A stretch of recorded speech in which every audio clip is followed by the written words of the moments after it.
Hey guys, how you doing? Ron here with Tech Tips to Go. In today's video, I'm going to go over, I think, one mistake that I saved myself from doing, which was buying almost $150,000 worth of mining rigs to mine Bitcoin and Ethereum.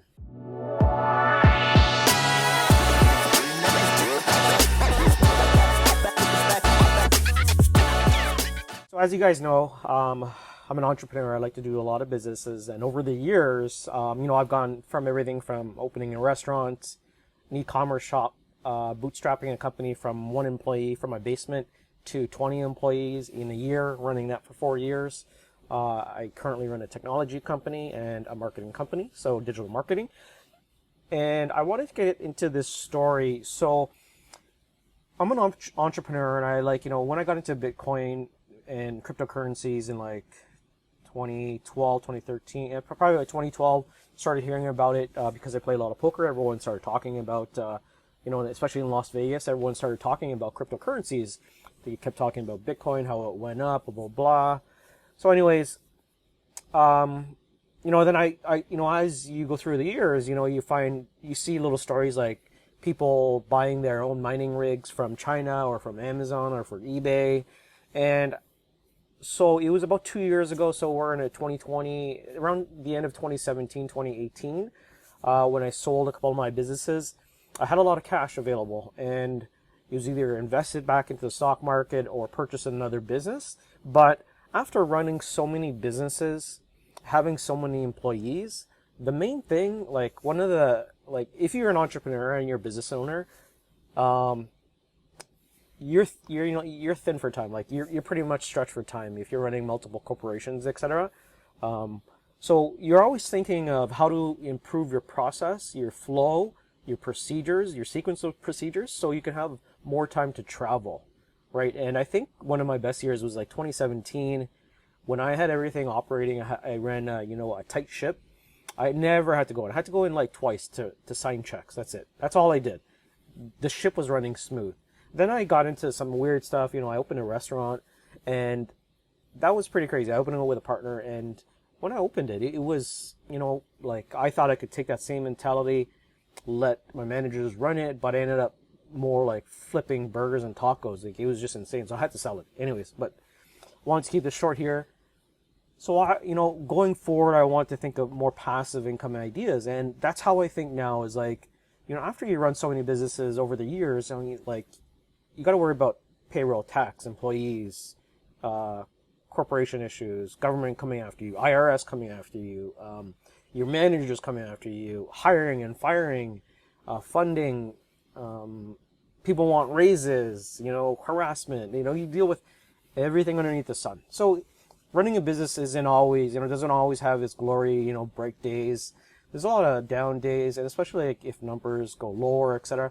So the mistake that I almost made, 2017, 2018, I almost took $150,000 and got a warehouse and almost purchased probably about 100,000, saved about 30,000 for building the power, the supply, getting electrical contractors in, and I almost built a mining farm. And it's a good thing that I didn't, because then I would have been stretched more for time. So I want to take you to this video that I saw on YouTube. And when I saw this guy's mining farm, it kind of reminded me of like, oh my God, thank God I didn't get into this, right? So let's take a look at the video of mining rigs and setup. So if you guys are familiar with like setting up your mining rigs, then take a look at this guy's basement. Go follow him if you want. I'm going to give him a like for this video. Hey guys, what is up? Red Panda Mining here. How you guys all doing? I hope you're all doing really well and having a really great day. In this video, I just wanted to give you guys an update of all of my stuff in my mining farm, and just the projects I have going on, and I would like to get some opinions from you guys regarding my P104 rig.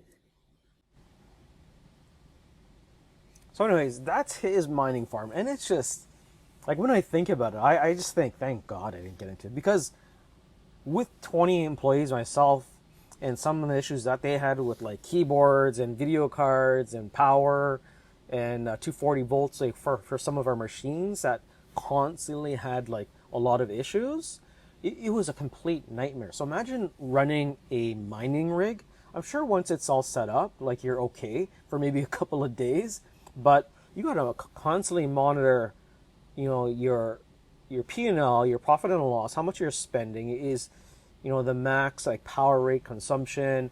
Are your rigs all working? Are your servers up? Your operating systems? Is anything failing? It's not like you could. Well, you could probably put monitoring, like self-monitoring, and getting like notices that like if something failed.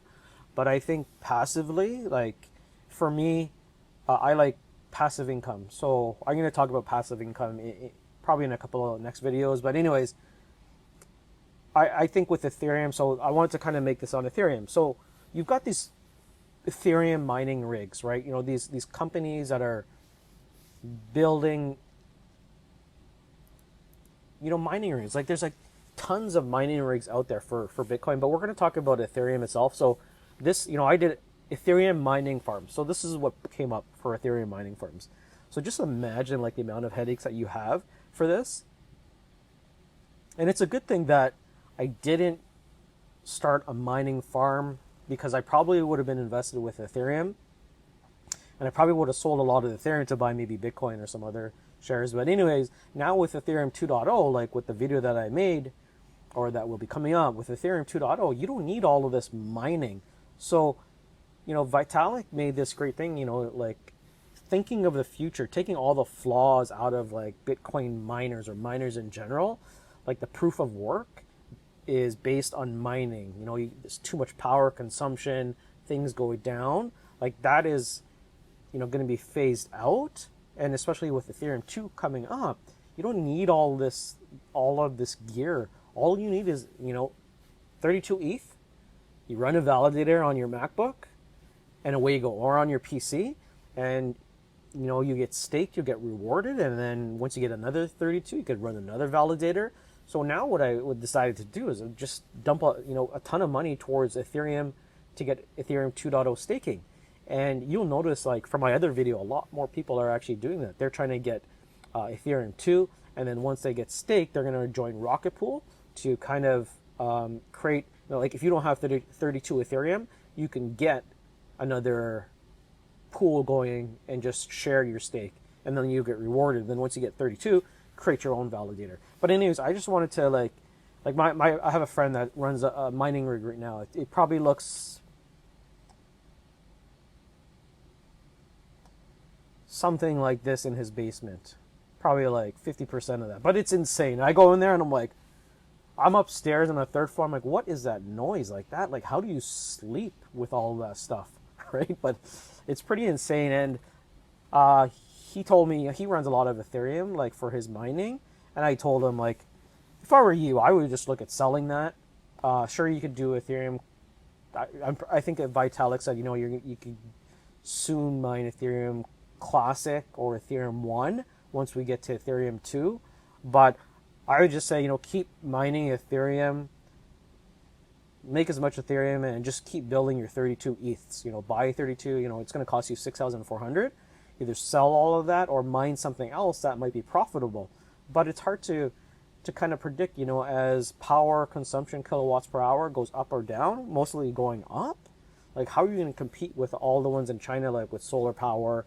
Or he doesn't have solar power. He had like 2 or 3 electricians come to his house, put in 240 volt pony panels and amps in his basement. So his feed that comes in is pretty crazy.